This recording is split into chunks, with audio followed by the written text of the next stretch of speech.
Before we begin the session, I would like to briefly give a small introduction of Sir. Mr. M.S. Unikrishnan is MD and CEO of Thermax Group. He started with Thermax after graduating from VNIT Nagpur in 1982. And in addition, further, he completed his advanced management program from the prestigious Harvard Business School. And after Thermax, he worked with EID Parry Group only to rejoin Thermax as a general manager in 1997. And since then, Sir has only grown strength to strength. And through his leadership, Thermax has grown to be a billion-dollar company in 2010 and 11, where it positioned itself as a leading supplier of power system and equipment through joint ventures. Thank you. Good morning, Director, and my dear young friends. For me, this is something which always rejuvenates me because one of the things which I'm going to do post my moving out of the company is to teach, which I was just telling the director that I'll be teaching in your Pune place, Lavale campus, the strategy. Apart from that, I would possibly be joining one of the IITs, Delhi IIT or Bombay. Both of them have invited me. I've received a fellowship recently in engineering, Indian National Academy of Engineering. So I am qualified now to be teaching without a PhD for higher education. So I may be there in the part of that. Apart from, of course, on various other things I do. So whenever I interact with people like you, it gives me a lot of satisfaction. Only unfortunate thing is that we have to be depending upon technology to speak to you guys. So there is a vision-born touch possible for you to be connecting up. But we will leave some time for asking questions, and as much as possible, try to help you out in that. Starting on with why I wanted to talk about the inside stories of COVID is what you read in the paper related to newspapers aren't available, but I'm sure you're getting through the net what had happened in the country. I thought I should give a little more insight for you to be understanding what does it really mean, and for our country, what you're undergoing, why you're undergoing that. So starting off with on 11th of March, only the World Health Organization has declared COVID as a global pandemic. Otherwise, it occurred in the month of December in Wuhan. You are aware of all that happened in that one. The government of India was very quick in reacting. The Prime Minister's office has set up 11 task forces to immediately take stock of India's preparedness to face an outbreak of the pandemic. And I am a member of two of the committees. One of them related to the industrial impact of that and how do we pass through this. And second one is related to the medical equipments and medical facility needed, which is headed by Dr. Naresh Trehan, who is incidentally the chairman of Medanta. So I'm aware of the internal story. So I thought, okay, I should let you know. In the first meeting, the kind of data that we collected in 3 days' time was so scary that for a country of population equivalent to that of China, where only one province got impacted, imagine if India were to get the pandemic spread across the country, the number of hospital beds in our country is around less than 7 beds per 10,000 population. And to give you a comparison of the same number, Russia is the highest in the world at 99 for 10,000 population. America has got 33, and Italy, which is one of the major sufferers, has got around 40 and odd. Today, I'm so happy there are 43 companies who have already come up with a ventilator design. And the number one being a Maruti Suzuki from the car manufacturing. They have quickly got into ventilator making. It's proven to be more effective than the imported ones at a much cheaper price. So all these are messages for you. I want you to pick it up. A conventional ventilator costs around $50,000 to $60,000, which means you're talking about 35 lakh plus. And what Maruti currently is manufacturing is less than 75,000 rupees is the current price. They have dedicated one of their manufacturing and assembly lines in Manesar for making this. It started off with 10 per day, and today we are reaching almost equal to 1,000 per week. So they are being given an order for 10,000 numbers. Bharat Electronics, a public sector undertaking, will be making almost 30,000 of them in up to say maybe end of July. And that too with an Indian technology developed by a small company, started 5 years back by 3 youngsters. Agfa is the name of the company. So as I mentioned about, there are 32,000, sorry, 42 of them currently making this in India or ready to be making in India.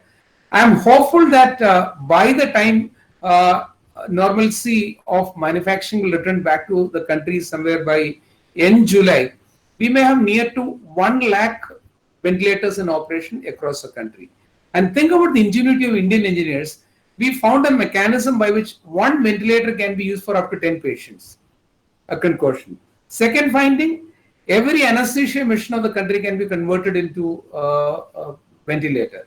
So the Indian knowledge repository, which is resting with people like you, is the one which is going to be helping your country. I'm not trying to say write already a final chapter. We are only starting. But in my opinion, Indian intellect is already helping India to overcome the situation going forward. There is a message in each of this which I'm talking about. Whatever we have been able to manufacture in the country in the last, I'm talking about less than 2 months, right from conceiving, designing, setting up a manufacturing facility and reaching over there, almost all of them are cost less than half than what is prevalent in the world.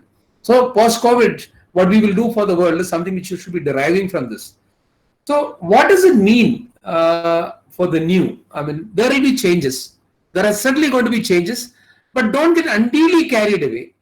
Because I just go back to the words used by Charles Darwin when he wrote the theory of evolution. And that one particular section I shall remember.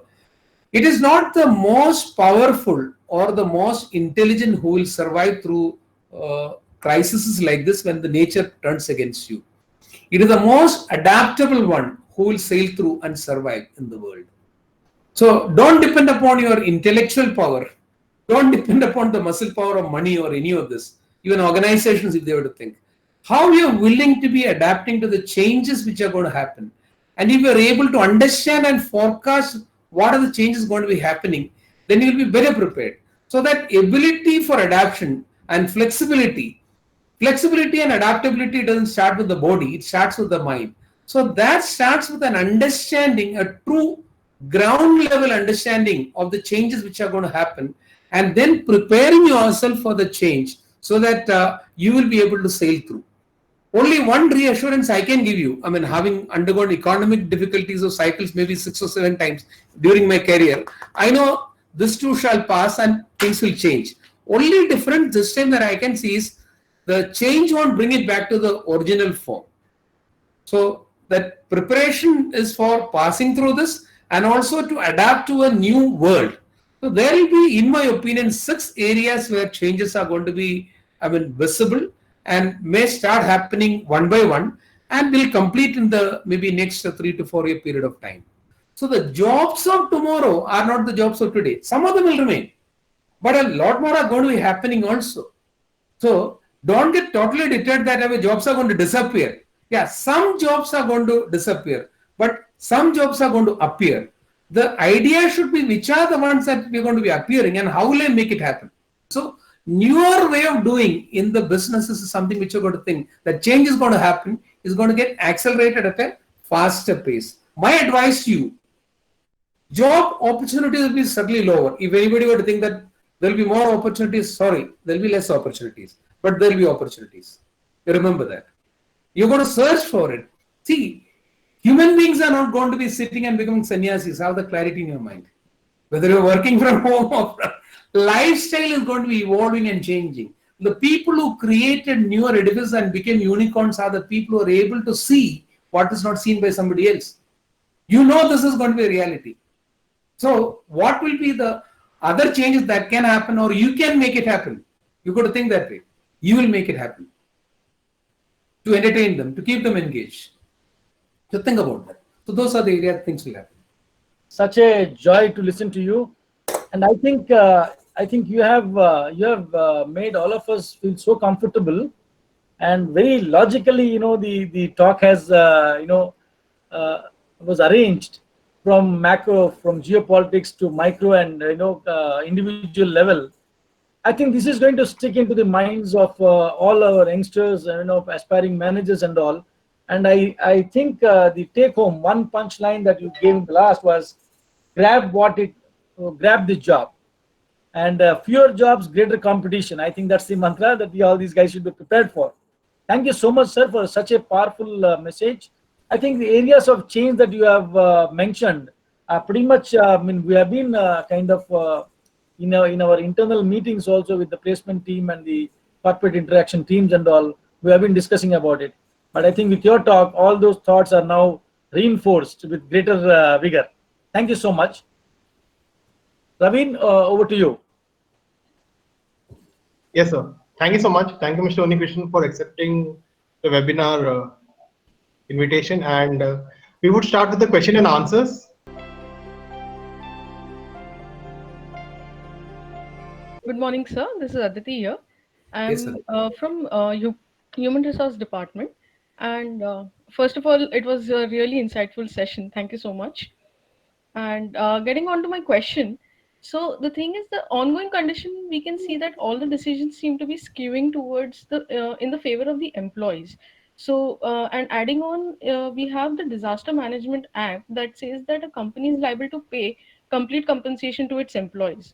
So what should be a company's plan of action to save itself from going bankrupt or not having any? They might not have any savings further. So how do they plan for it? No income outflow of salaries means you'll become insolvent, can become bankrupt. You're right. The government is also forthcoming to support them. First and foremost, we are on the verge of declaring a moratorium for all the outstanding loans on capital account and the working capital account.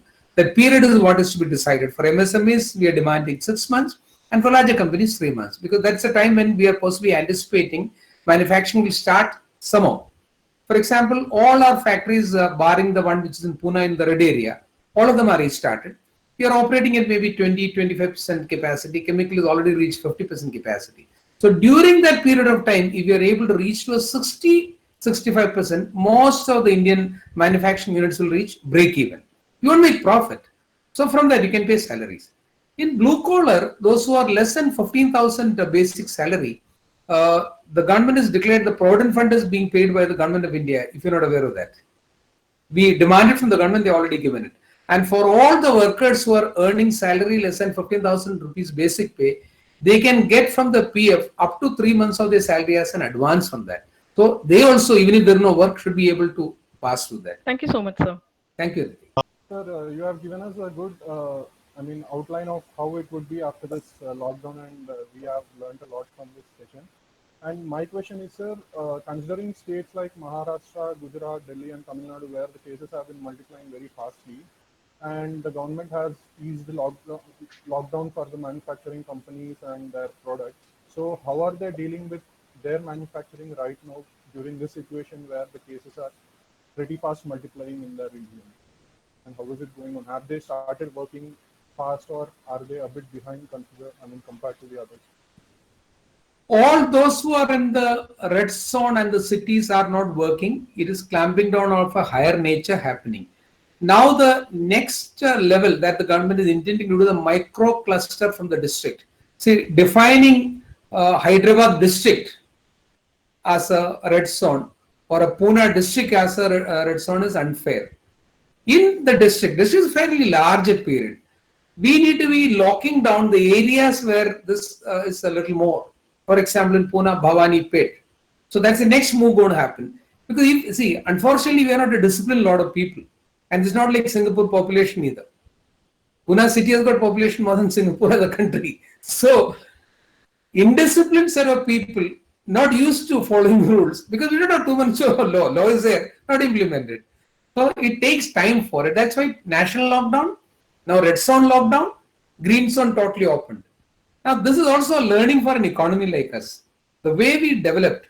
Why did migrant labor happen? Because we concentrated all the manufacturing and all the activities in larger cities and created slums, and the social distancing is impossible. Just look at it this way, that which are the cities that has come up from nothing in the last 10 years in India, or maybe 20 years in India. Bombay existed before my great grandfather also. Pune existed before that time also. Which cities have we created? So these are mistakes that we have done in terms of urbanization. So we have time to correct before the next COVID happening. So currently we cannot manage the situation the way it is managed with some of the other countries. So other countries full lockdown, but full lockdown exactly, you touch the right point, will be because almost, I would say 15 cities in this country control almost 60% of the economy of India. And these are the names that you have taken. Now we'll have to get into the micro level. So which will be happening the next level, we'll do it. But in that also some more time will be lost, but we'll do that. But factories have starting, and I'm finding something really good about India. Indian people, whatever is the qualification, their ingenuity. Nobody ever thought about putting a circle for the shop anywhere in the world, but we started it, now there's a coping. I mean, I've seen in Kerala, when the newspapers are distributed, one lady in the home uses a bucket to go and take the newspaper. Okay, and what does she do? She takes it home and irons the newspaper on both the sides and then gives it to the husband. I mean, like, our brains, you don't have to be a PhD for all of this. I am sure we will find the Jugaad Indian way without too much of investment, how to come out of this is my thinking. Because we only have so much of means available as a country. But it's happening slowly. Thank you so much. One thing, never panic. All of us have seen much worse situation, may not be a COVID-related economic situations. This too shall pass. Have the ability to pass through this and succeed in life. Wishing you all the best and success. And I'm sure you guys will make India proud one day.